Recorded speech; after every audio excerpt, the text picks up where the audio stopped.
workshop on the fourth Thursday of every month. You can find out more about him at andrewwegleitner.com. Let's hear it for Andrew Wegleitner. Hey, all right. Hey, keep it going for all the comics you've seen so far. How's everybody doing? All right. 47 hours. You guys should be warmed up by now, huh? Yeah.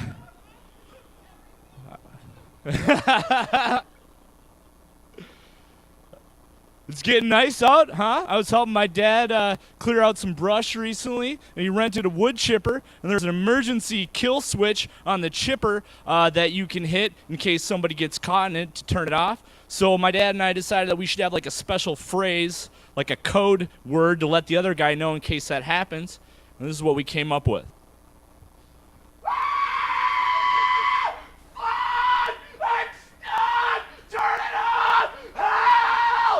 Either that or Omaha.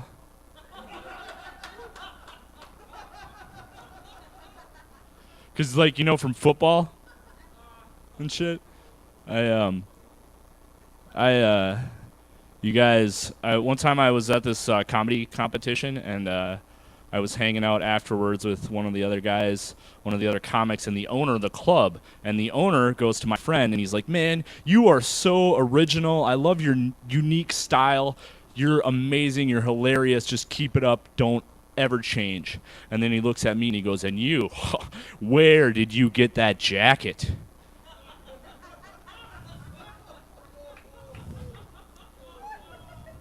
It's a cool jacket, though, right? You guys like my jacket? It's got these nifty little buttons on here, which I think are pretty sharp. And like in case I lose one of them, all I have to do is just reach in my pocket here, and I have some weed that I can smoke.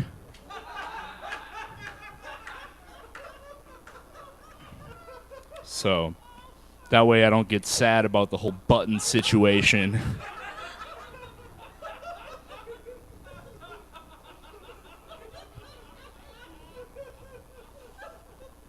I'm an alcoholic. Yeah. I'm in good company. What does that mean? Other alcoholics that are likely to cause me to relapse?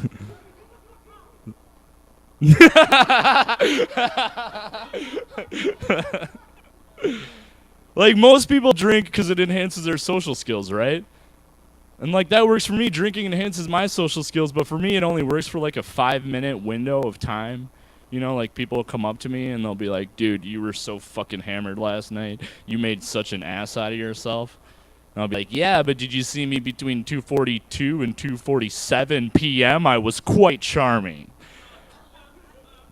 I was mingling and respecting personal boundaries, peeing in the bathroom.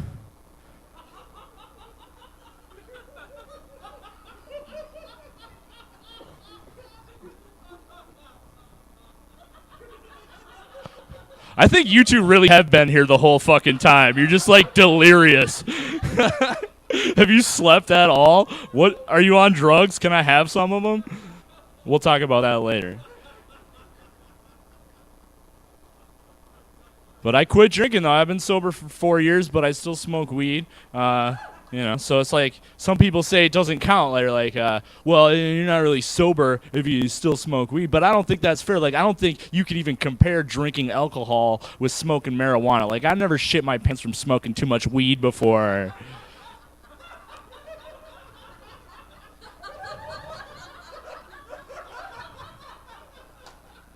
Because that's the test, you guys. That's the sobriety test. Or I think it should be. Like, I think if you get pulled over, they should be like, have you been drinking? Yes. Well, did you shit your pants? No. Well, off you go. On your way, sir. The hard thing is when, like, people always be like, well, you know, you're an alcoholic, but, like, the good thing is that, you know, at least you're aware of it. Like, how could I... You can't wake up in a capsized porta potty 2 days in a row And it's not even the same porta potty. I've been to detox 3 times, you guys. I'm fucking aware of it, okay? The last time I went to detox, I was so belligerent that the homeless guy who had gotten in a fight earlier that day, who I was sharing a room with, requested to be transferred to a different room because I was bothering him too much. He's just laying there, like, trying to get some sleep, and I'm going, what are you thinking about? Your face looks like it hurts. Do you like Pearl Jam? We should be besties.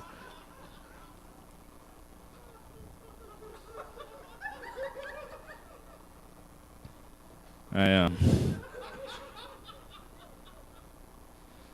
I'm sober now, and like I think the hardest thing of all about being sober is like it's hard to get laid when you're sober because it's like I don't know, it's like you have these like mental blocks, you know, like you ask yourself these questions like, do I really want to sleep with this person? You know, is it really worth $100? You ask yourself these things, you know. So now I just drink coffee now. I was having a cup of coffee with this girl one time, and she goes, I only have 2 criteria for dating. You have to have a job, and you can't live with your parents. I was like, I have a job, and I don't live with my parents. And she's like, yeah, but still. Aww.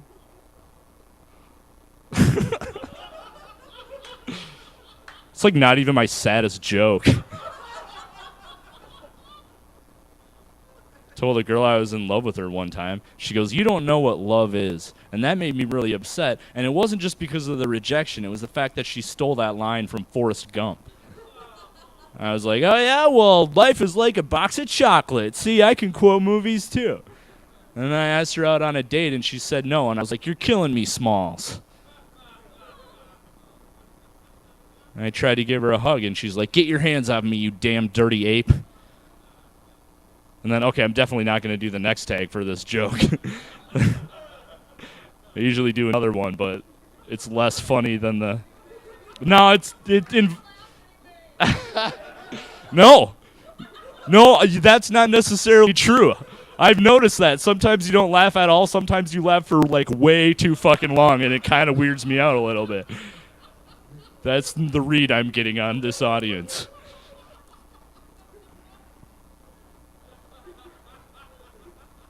I was watching this movie called What's Eating Gilbert Grape. You guys ever see that movie? It's such a good movie. But you got to admit, like, that is kind of a stupid name for that movie, What's Eating Gilbert Grape. Because, like, if you think about it, I mean, the guy's mom weighs 1,000 pounds. His dad hung himself in the basement. His girlfriend looks like a dude. And his little brother is a mentally handicapped Leonardo DiCaprio. I think it's pretty obvious why this guy's upset, right? And that'd be like if Texas Chainsaw Massacre was called Why Is Everybody Screaming?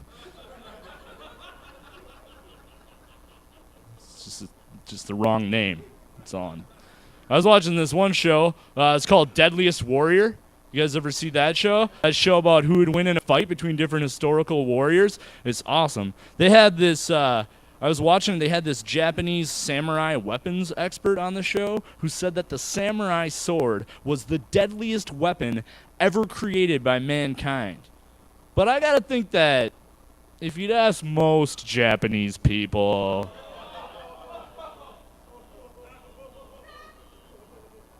See, that's sadder than my other joke.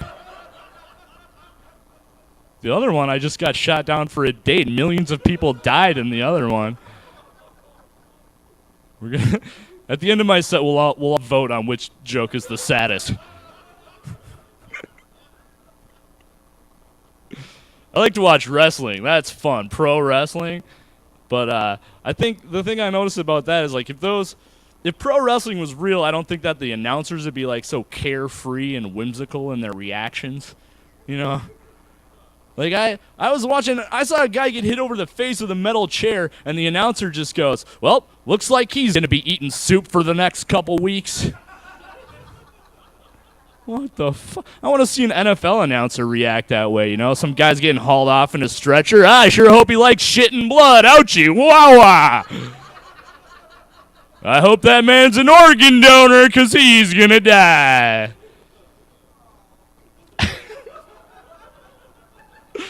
That's a hypothetical scenario. That one didn't even happen. You can't all hypothetical people that don't. You can do whatever you want. I don't care. I don't give a shit. I used to play hockey. I used to play hockey when I was growing up, and my coach was a total dick. He used to like yell at us and shoot pucks at us while we were doing conditioning. He'd be like, "You guys need to get more fire in your bellies. Hill Murray's got fire in their bellies.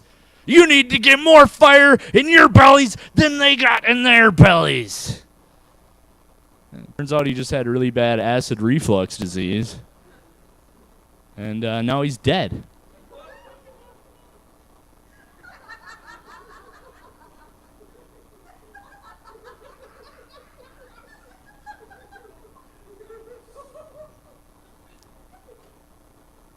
I've noticed it's like the wussier the sport, the more badass sounding the slogan on the t-shirt is, you know? Like I saw a guy who was wearing a t-shirt, said, "Pain is just a state of mind. Edina JV cross country." Next thing you know, it's going to be like, "We killed your grandmother. Woodbury Chess Club."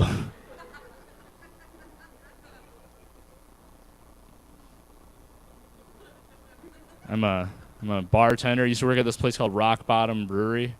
I fucking hated that place. Sorry. I didn't like it. There's this certain like way that you'd always have to answer the phone whenever it rang. You'd have to go, "You've hit rock bottom." Yeah. I could never get it right, though. I'd just be like, "I've hit rock bottom." I was a shitty bartender, man. People would come in and be like, I wasn't a shitty bartender. It was just a bad job for me, you know, because they'd be like, "Have you tried the new IPA on tap?" And I'd be like, "Actually, I don't drink. I'm a recovering alcoholic. It ruined my life."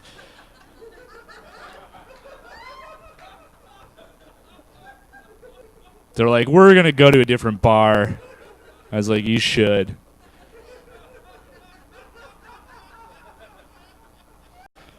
I like to eat mushrooms, but I never have enough time. You know what I mean? Like, because you can't eat a bunch of mushrooms and experience all that goes along with that, and then the next morning you got to go wake up and go wait tables in fucking Hopkins. Some annoying customer sitting there like, "Excuse me, sir, I ordered tater tots and you brought me French fries." It's like, listen, lady. Last night I tasted the essence of the universe, okay? I'm not concerned with the shape of your potatoes. That's why I just smoke weed before work, because then when they say that, I'm like, "You're right, tater tots do sound better."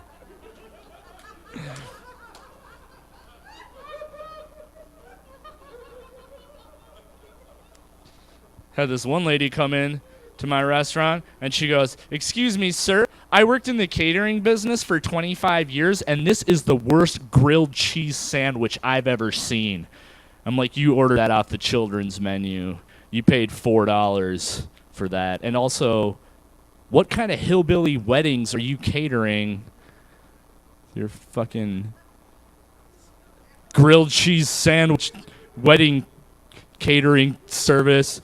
"Yes, I worked as a gourmet chef for the past 50 years, and this tuna helper is bland and flavorless, and you should be ashamed to call these Pop-Tarts."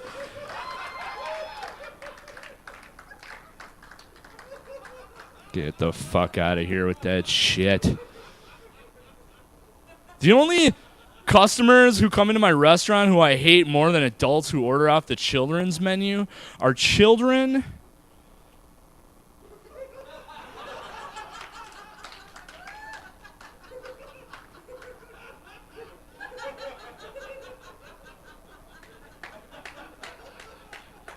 I'll wait. The fuck? Just get it out. Get it out. I'd appreciate it if you would save some of that laughter for next joke, but just whenever it's comfortable for you, go right ahead. I was at Burger King, and the lady behind the counter gave me my sandwich, and she goes, "Sir, be careful. That sandwich has a lot of barbecue sauce on it." I was like, "This is not my first rodeo burger." See, I told you we were going to need some of that leftover laughter. You should have saved it. Should have paced yourselves. They're not all good. Half hour's a long fucking time. Long time. I was at Herbert and Gerbert's, and the guy gave me my food and goes, let me know if you have any questions. I was like, I think I can take it from here. I've eaten sandwiches before. See, like, I don't even do that joke anymore, but I had to put it in there because fucking...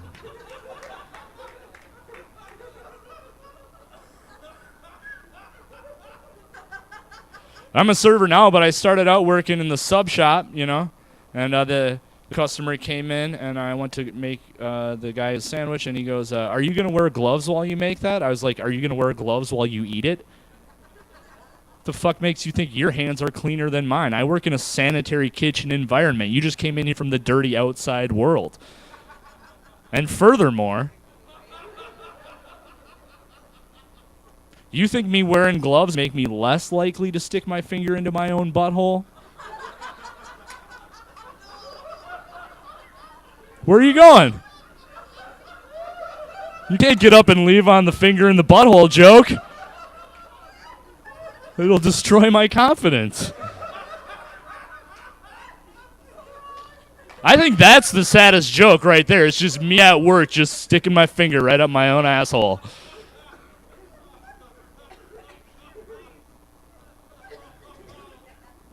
Did you guys know that the song You Oughta Know by Alanis Morissette was written about Dave Coulier, the guy who played Uncle Joey in Full House?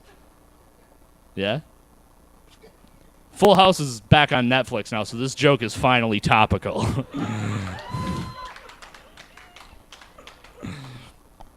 How do you write a song slamming Dave Coulier and you don't even include any Full House references in the song? You know, like that song should have been like, I'm here to remind you of the Popeye impressions that you did for me. Cut it out.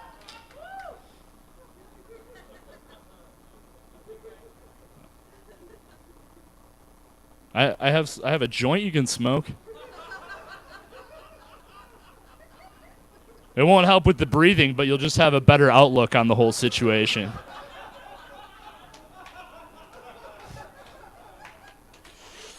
I can't breathe, but you know what? It's cool. Fuck it.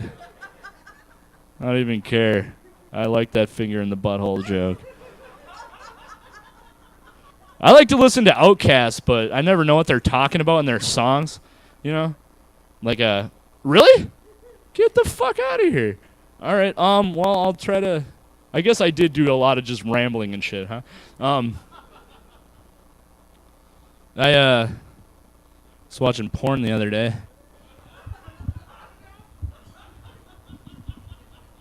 And one of the category... All right, I'll tell the joke and then I'll put the fucking mic back. Right. One of the categories for the videos was mature. You know, mature.